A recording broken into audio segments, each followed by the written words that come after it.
Good morning. It's Harvey Jackson. Just going to go through the crop condition scores and some of the forecasts, long range, improved for Western Canada, and just a little bit of the global weather as well. So as you can see here, just all crops have actually improved in their good to excellent rating. So good rain. The question might be temperature.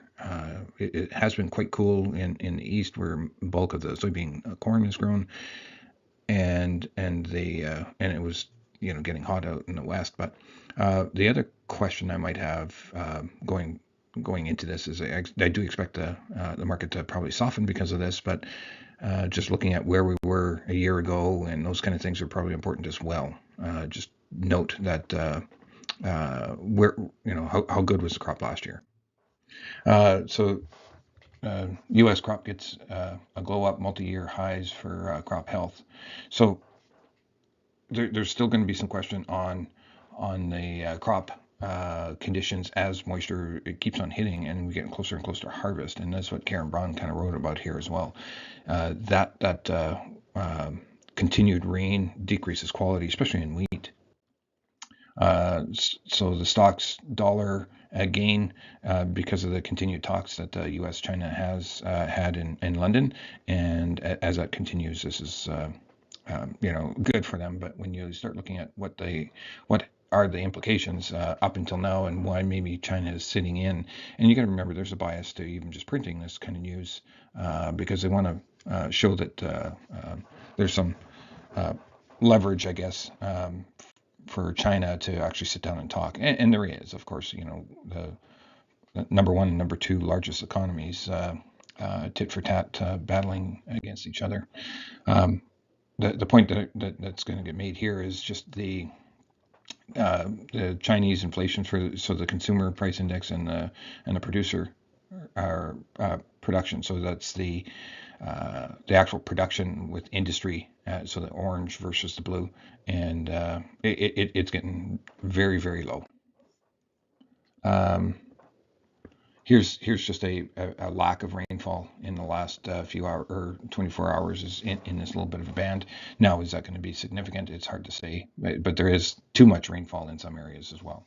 And yet, Texas has been, a multi-year drought. What they're watching is whether this drought is going to continue in what he's calling the I-80 states. So this is coming from Nutrien. Here's just the active weather going across. There's some rainfall, but not all that much. What I'm showing here is just the Prairies total precipitation reaching all the way out to the 24th.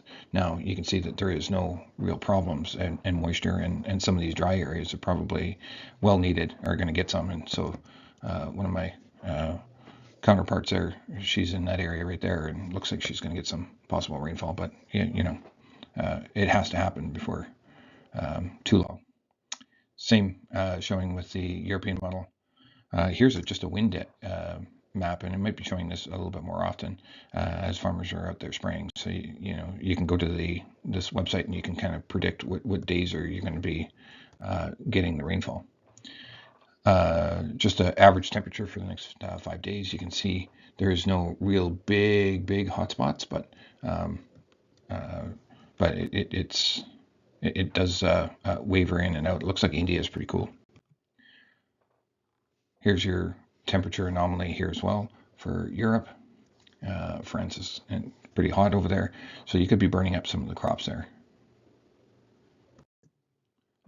The June crop calendar, and what I'll just maybe point out, Europe, spring wheat heading in Sweden, winter wheat, rapeseed filling, maturing, corn, soybeans, sunflower, vegetative. So you got some European production that's on the final stages, and then you got the former Soviet Union, the same kind of situation as well. China, you're in the filling process as well, and the key areas are there. So the two crops that are probably most going to be impacted are both the winter wheat and the rapeseed, and we saw that heat building right there. So you might have a push to speed up maturity. Here's your spring wheat and your winter wheat production, and you can see that the southern part of Russia is where most of the spring wheat is grown. and the winter wheat is more in this region. It's just a zoom in area, and it's been quite droughty in those areas as well.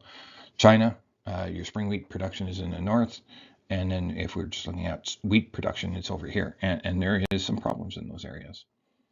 And I thought might as well show the soybean. I wanted to show canola, but it's in that area as well.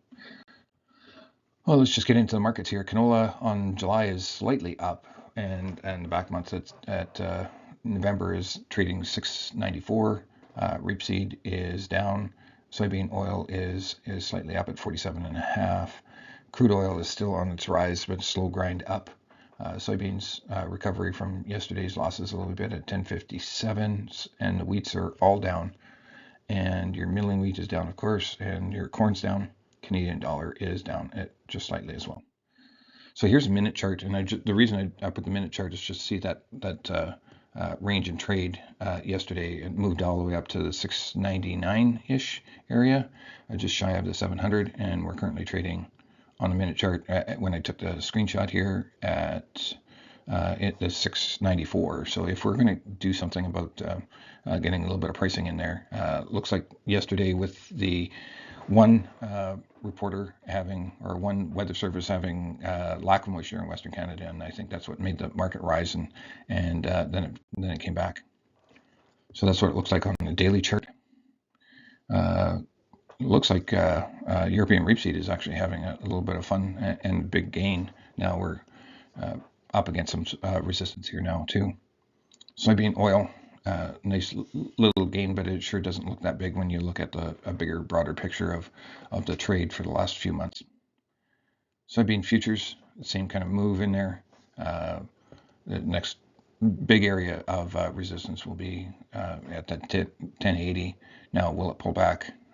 Is the question. We did have that trade for a bit of a pullback here, and I do expect that with the seasonality too, but seasonality isn't always when does the seasonality kick in is the question, sometimes based on maturity and crop conditions and stuff like that. This is a pretty strong uptrend for your crude oil. Canadian dollar, nice uptrend here as well. I don't have any confidence in calling what direction that's going to go at this moment. Canadian dollar index, you can see it's back to, or US dollar index. It looks like it's going to retest its lows there.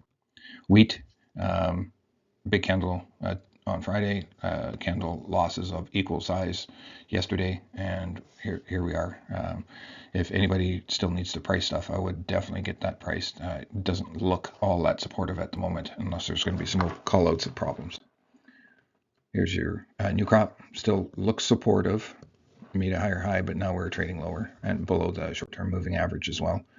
Here's your winter wheat. Looks like we're trading on top of that channel trade. Same thing with the Chicago. Corn futures just keeps on grinding lower.